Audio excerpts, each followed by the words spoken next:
Hi, I'm Dennis Lyons, editor of the Daily Item, and we're here with another one of our conversations with candidates for office in the November 6th election.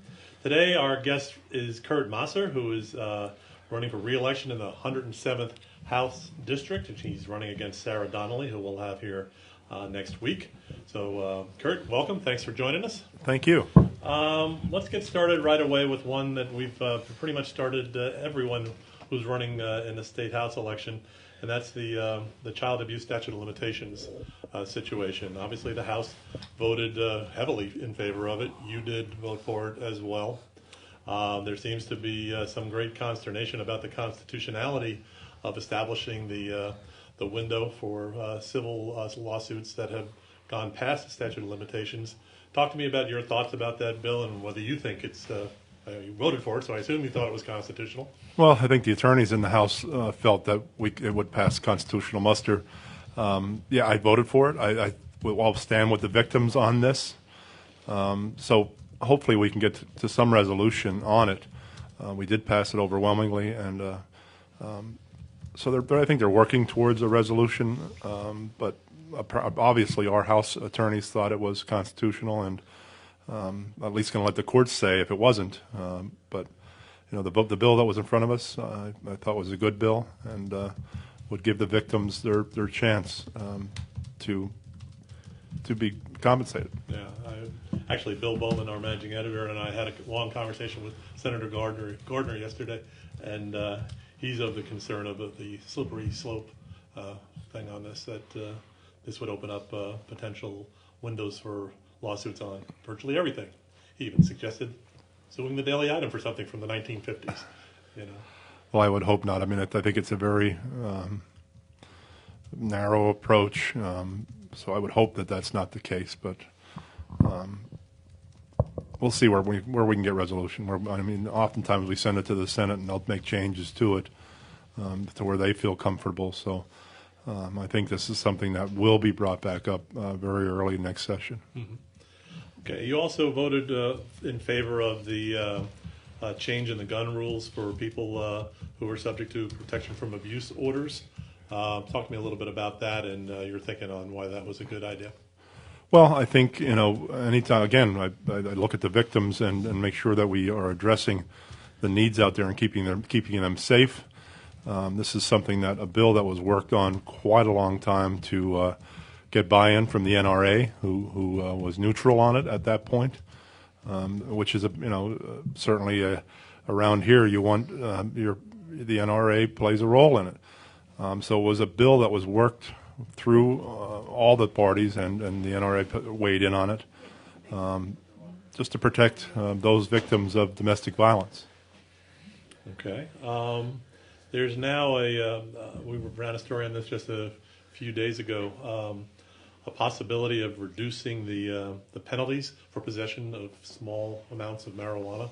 Yeah. There is a House bill that's already passed on that as well. Is that right? There is, yeah. And I think, you know, the small amounts of marijuana are tying up our court systems, are tying up the jails for, small possession of marijuana. And we did pass that. I voted for it. Also did some things where, you know, people were losing their licenses and couldn't go to work. So we made some changes there so they can keep their license and can continue to go to work, you know, if they have a small amount of marijuana. Getting back to the slippery slope school of thought, there are some who argue that this is a path on the way to recreational legalization. I don't see that at all. I think we're still quite a ways away from recreational marijuana. I think if you would poll it, it certainly wouldn't poll that people would be in favor of it. In fact, I'm planning on doing a poll just to see where the electorate is at. You know, while I may feel one way, I'm there to voice and to vote for the concerns of the citizens of the 107th district. And I don't think right now the people of the 107th are ready to vote for legalization of recreational marijuana. But you were in favor of the medical marijuana? I was, yes. When I first got there, I was a little bit iffy on that. But after talking to literally hundreds of families who have been affected by different things, and talking to parents who had children who are having thousands of seizures a day and then cutting it back to 10, and the tears in their eyes that they needed this help, people with Parkinson's, people with PTSD, the difference that this has made. You're going to be hard-pressed to vote no on that bill. So I did vote in favor of that bill. Okay. Well, You talk about representing the people of the 107th. Where do you stand on the potential of reduction of the House and the Senate themselves in terms of getting a greater number of people you would represent in your district? I was for it. I voted for it. I'll continue to vote for it. I think it's a good move. I think there is no magic number, but I think certainly with today's technology, we're able to reach out to the people a lot easier, to represent more people. I have voted for it. We unfortunately couldn't get it done this year because the Democratic leader put an amendment on in the Rules Committee, so that effectively killed that bill. We did try another maneuver to try to get back to the original printer's number, and that failed in the House. But all my votes have been for reducing the size of the legislature. What's the appetite among your fellow legislators for? Because essentially you're talking about getting rid of 50 themselves. So I mean, I don't know if many jobs where people would vote to eliminate 50 of their own kind. But I agree, but I think there's enough people there that are of like mind, like myself. I mean, if I lose, it's if this costs me my seat, I was only here for X amount of time to represent the people anyway. I wasn't going to be a career politician, certainly. Sometimes I wonder why I'm not back at my business, but I feel like I'm doing good things for the region. But yeah, absolutely, you could be eliminating your own job, but that's all right. I mean, we're supposed to be citizen legislators and serve an X amount of time and go back to your main job. I mean, back in the days, it was a lot of farmers who would go to the legislature or it certainly was part-time. That changed in the 60s, but I have no problem with that. The only concern I have is how they would redraw the maps and what would that look like. But I don't think going down by 50 is going to be that drastic of a change. whenever we talk to candidates for state office, it's invariably at the top of the list of concerns is property taxes. I guess my first question is what are you hearing out there? And there's some move to eliminate them. Scott Wagner is in favor of eliminating them for school funding purposes. What are you hearing, and where do you stand? School property taxes for sure are the most regressive taxes there are. I mean, any tax that can put a senior out of their home isn't a good tax. So I voted for House Bill 76 in the past. That would have raised the personal income tax, and it would have raised the sales tax a little bit, and it would also have expanded what was taxed with the sales tax. I thought that was I thought that was a good bill. Going forward, the devil's always in the details, and it's about what will that new bill that would eliminate the school taxes look like, and what would it mean for our region. I still have concerns. You always have concerns because essentially Harrisburg will become one giant school board, and we'll decide, the money will be going to Harrisburg, but how much money is coming back to each of the districts. So there is concerns there that we have some safeguards in place that our local districts are protected. But I just feel that property tax is such a regressive tax. Yeah, we had Fred Keller in here the other day, and he was talking about he had two things that he said about it. One was that until everybody's paying the the 1.8 earned income tax, that should be the first thing that happens, and secondly that just changing who pays what tax isn't really reform. Yeah, and Fred and I disagree on this. But I'm just worried about people losing their homes when they're on a fixed income. Kurt?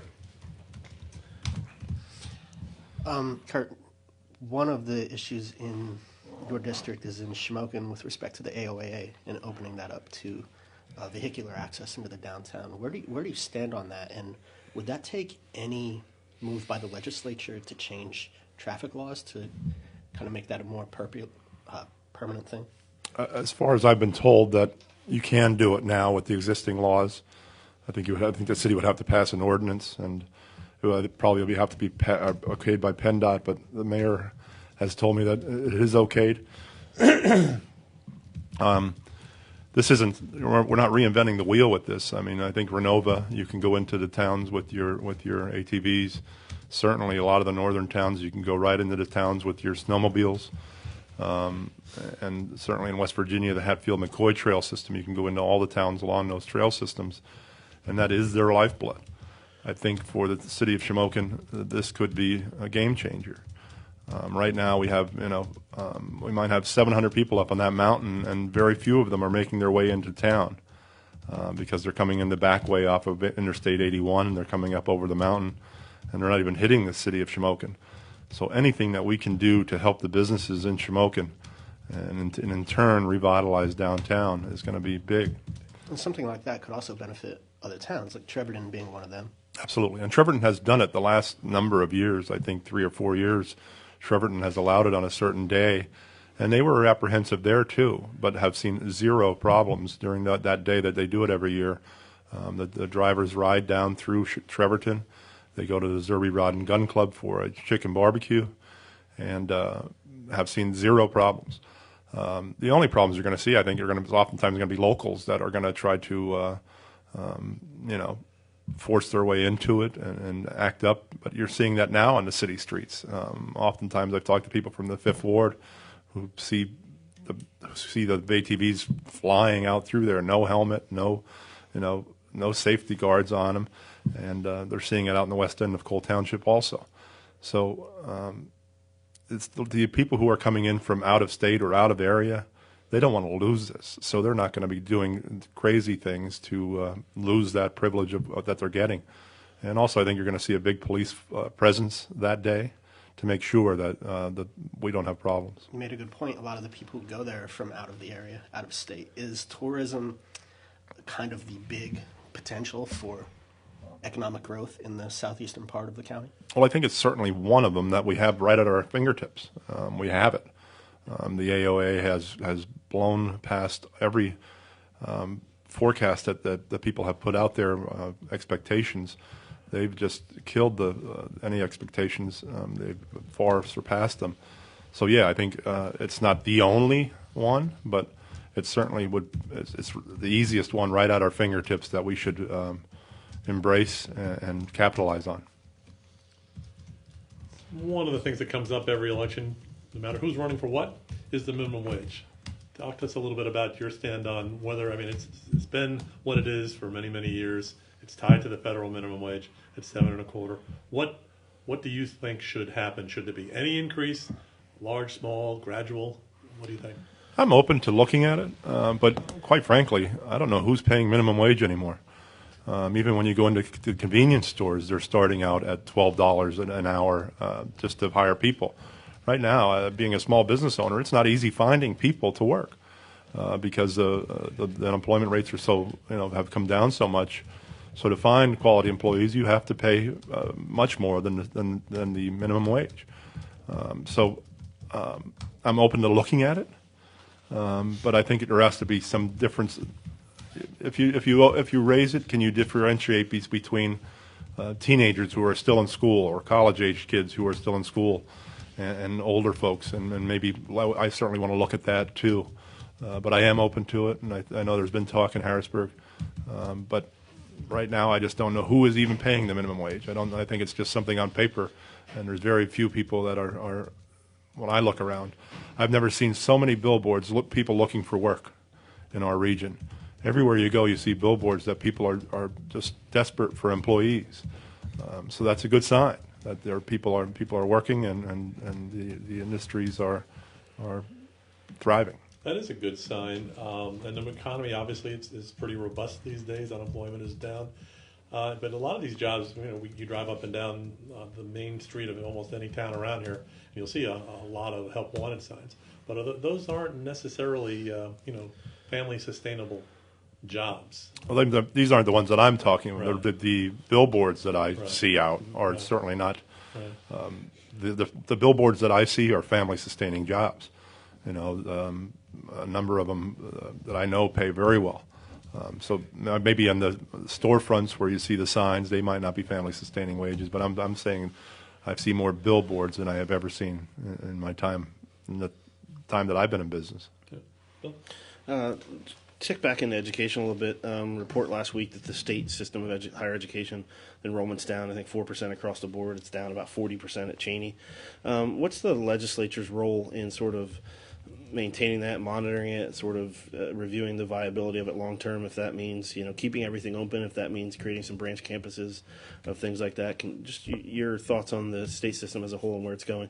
Well, certainly it's a concern that the enrollment's going the way that it is going.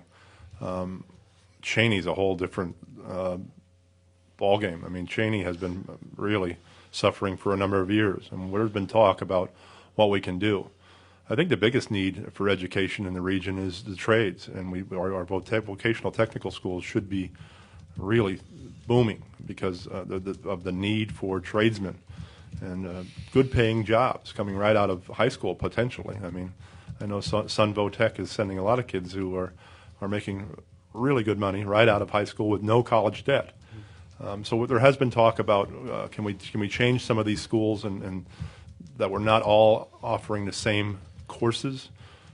Can we change some of the northern tier schools to be more reflective of what the needs are in that region and also boost attendance and enrollment by doing something like that? There has been talks, and I think the talks will continue, especially because of the reports that just came out.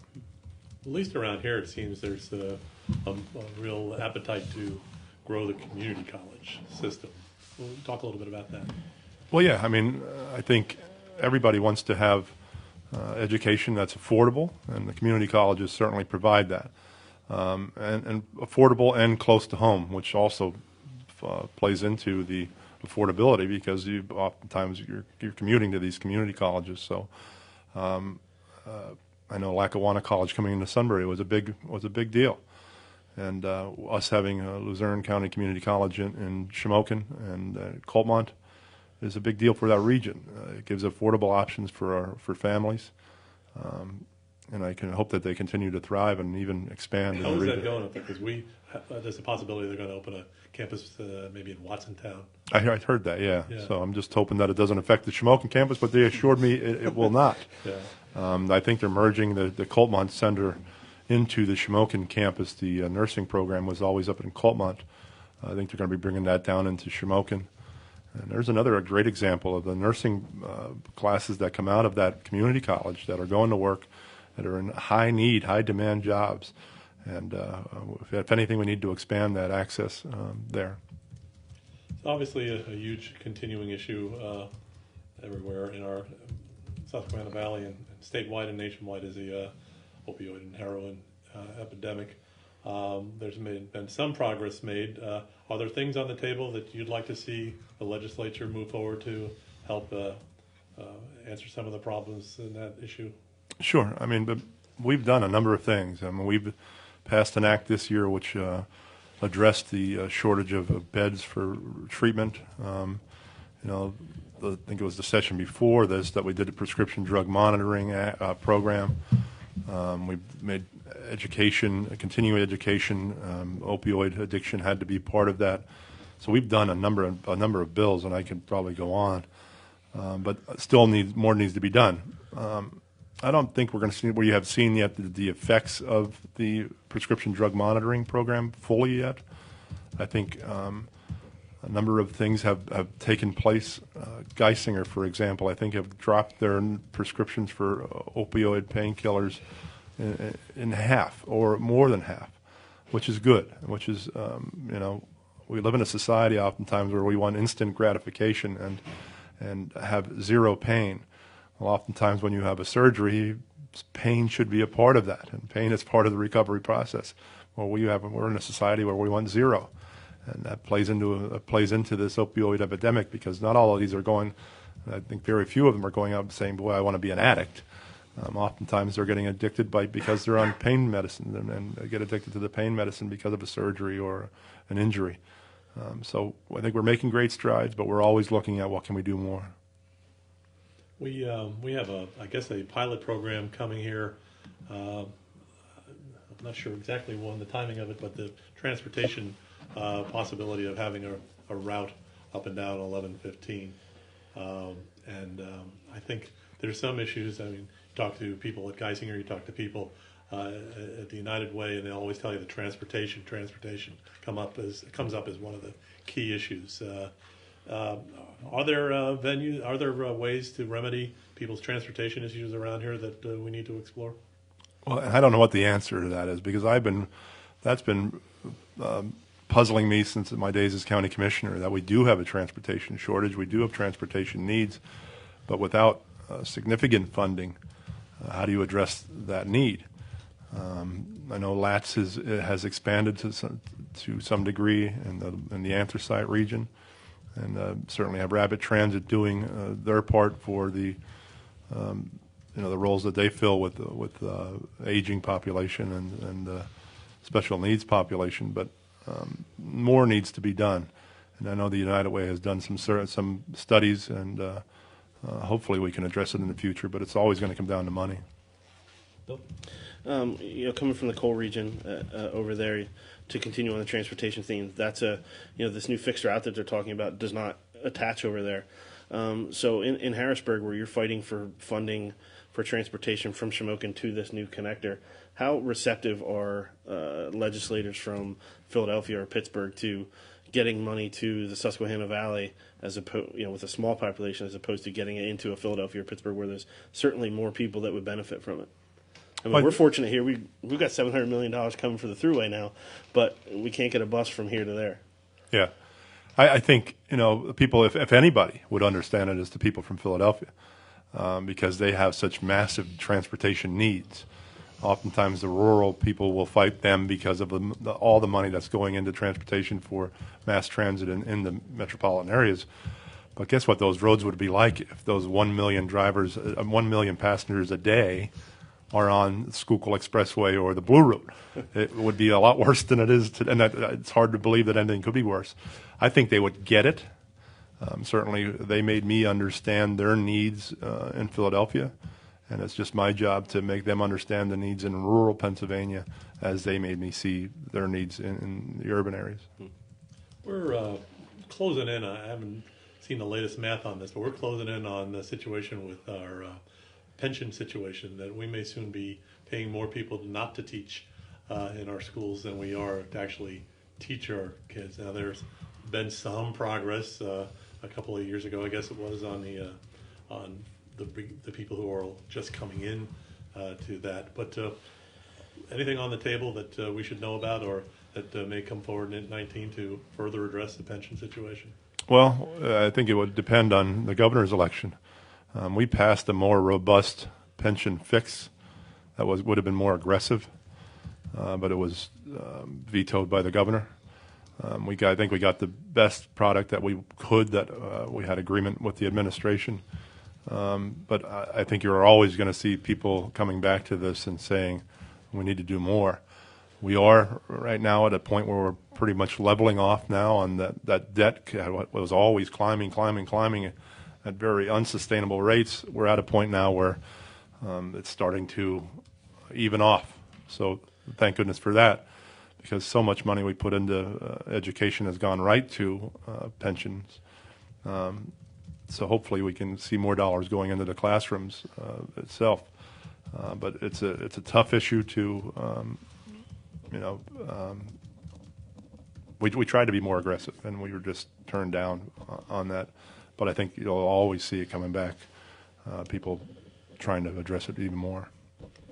One of the things that didn't make it through this session was any kind of legislation reacting to the issues of sexual harassment, the Me Too movement, et cetera. But there have been cases in the state of Pennsylvania where taxpayer dollars have been used to pay settlements. Is there any appetite for getting something on that done in the coming session? Certainly in our leadership meetings, that's been discussed a number of times. So I think, yes, I think they're being very deliberative, though, in this process to make sure that we get it right when we do it. But there are two members of leadership who have been really pursuing this, and who are, I think, really dialing down and making sure they get their I's dotted and T's crossed, and when we do it right when we do it. But I would expect to see something very early on in the next session. Okay.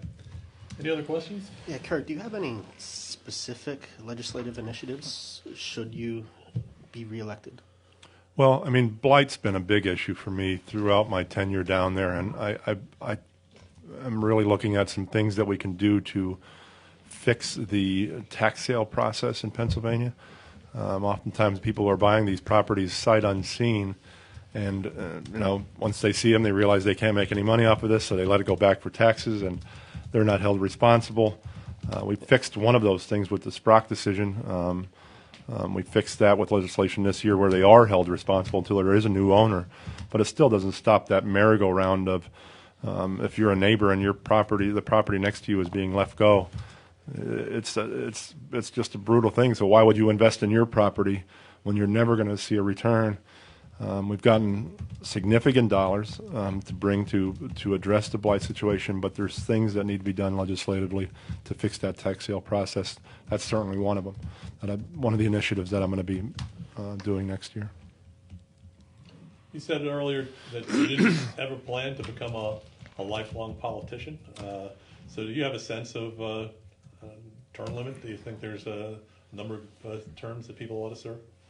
Well, I certainly think I'd certainly look at it. I think you can go too short though, where it takes you a couple years down there to really figure your way around and know how to get things done. I'm still learning after 8 years, how to get things done because the state government is so big, and sometimes you run into a problem. That's the first time that you've run into it, and you still have to figure your way around it. So if you go too short of term limits, it's the staff that really becomes the powerful ones because you have to lean on that staff until you really have a feel for your way around Harrisburg. But I certainly would look at term limits, depending on what the bill would be. But yeah, I mean, I didn't even plan to get into politics until I got my real estate tax bill one year, and I was mad as heck. And I decided I can do a couple things, just moan and complain about it, go to meetings and complain about it, or run and try to make a difference. And I chose the latter. Sometimes I think I'm crazy for that, but that's what I chose. And since you got that bill and you won an election, what have you been able to do to address that issue? The property tax, Yeah. we lowered them in Northumberland County while I was commissioner. Okay. So I think I'm mission accomplished on that end while I was commissioner. But now at the state, it's a whole different ballgame. Sure. We've been now we're holding the line on spending. We had a governor who proposed over $12 billion in tax increases the first year he was there, and we've held the line on spending. We've held the line on taxes, no tax increases, and kept the increases in budgets below the rate of inflation, and contributed to the rainy day fund for the first time in a long time. Certainly that's part due because the economy is doing so well, but I think also a big part of it is we've held the line on spending, we've held the line on taxes. I guess one last question from me, and that is sports gambling. We certainly, actually, I'm a little surprised it hasn't already gone into full-blown action. I know they've approved some licenses for about 3 casinos so far. Were you in favor of that, and do you see that as a positive for the state? I was, only because I know it's going on already. I mean, there's people who are gambling now. So to have it regulated and have people know that they're doing it legitimately and being protected as a consumer is a good thing. I'm hopeful that the Gaming Control Board can get this up and running. I was hoping that it would be done quicker than this. I was actually expecting it before the start of football season. But I think there's other ways that this could be even looked at. Can we do it through the lottery where the seniors would benefit by doing it through the lottery instead of having the casinos get even richer? Can't we do something that way? So that's something I'm going to be looking at also to help the lottery, because we have the aging population. We're going to have real needs in the future as that population grows. Okay. Anybody else? Just one about telemedicine and where that stands in the legislature moving forward in the next session.